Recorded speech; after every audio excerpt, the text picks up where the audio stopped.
Hey everybody, I want to talk to you a little bit more about. I brought up faithfulness in this week's sermon, and I want to share a story with you because if you missed it, maybe this will prompt you to even go watch it. And if you did watch it or you were there with us, maybe this will help clarify some things. Here's a story: 1942, a couple, Clarence and Florence Jordan are their name. They formed what's called the Koinonia Farm.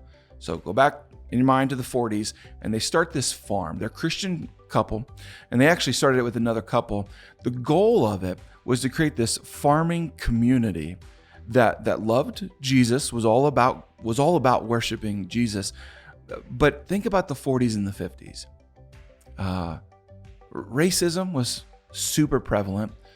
Also, like gender stereotypes, like there wasn't a lot of equality. That's probably the best way to say it. There just wasn't much equality. So a part of their agenda in starting this farm was literally that anyone and everyone could participate on this farm. You could. It didn't matter who you were, where you came from, what you looked like, any of that. They welcomed you, would talk to you about Jesus, but then you were able to help grow stuff and live off that food and all that. It's really, really cool. Really cool system. Now the problem was, because they were so inclusive in the sense of like men and women were equal, black, white, whoever you were all equal, that upset people who were obviously against that.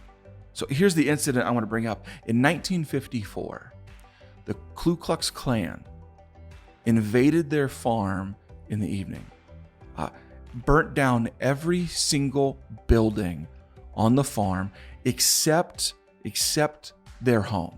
The Jordan's home. Didn't burn down the home. I can't imagine how devastating that would be. I can't actually imagine even that experience.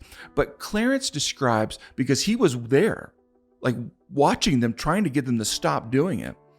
And he overheard one of the people in their hood, like you didn't know who they were, but he overheard one of them and recognized the voice of one of them, who happened to be a local reporter. Now, Clarence didn't say anything. He just recognized him. So the next day, Clarence wakes up to a smoldering plot of land. And what he does, I think, is cool. He goes out and starts working the land and starts replanting all the stuff that got burned. But the next day, while he's out there working the field, guess who shows up? A reporter.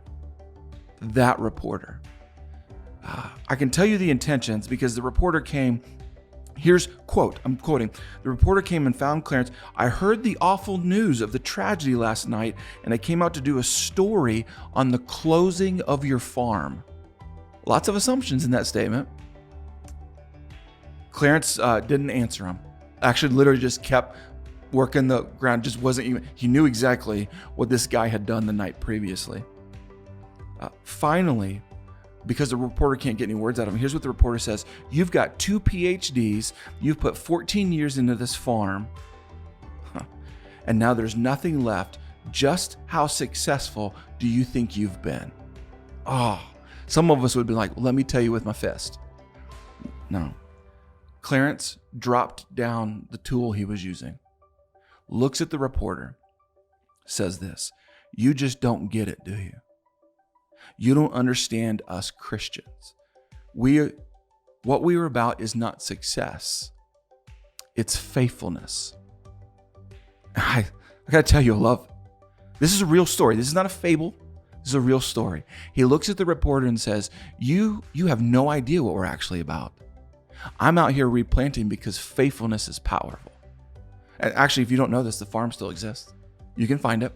Just Google Koinonia Farm. You'll find it. I fear that many of us are only committed to a point, whatever your point is. Like, I'm committed as long as. And I think as Christians, if you call yourself a Christian, we've got to look beyond as long as and think more no matter what. If you want to know what faithfulness looks like, it's often this no matter what. Marriages are not, I love you and commit to you. There is no vow that I've ever been a part of any ceremony that says, I will commit to you as long as. I've never heard vows that say that.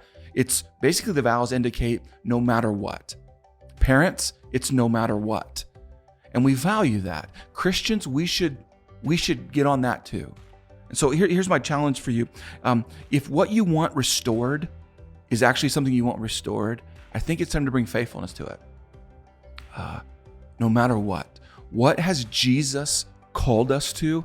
I think being people who cancel less, who run less, and are more, no matter what, I will show up tomorrow.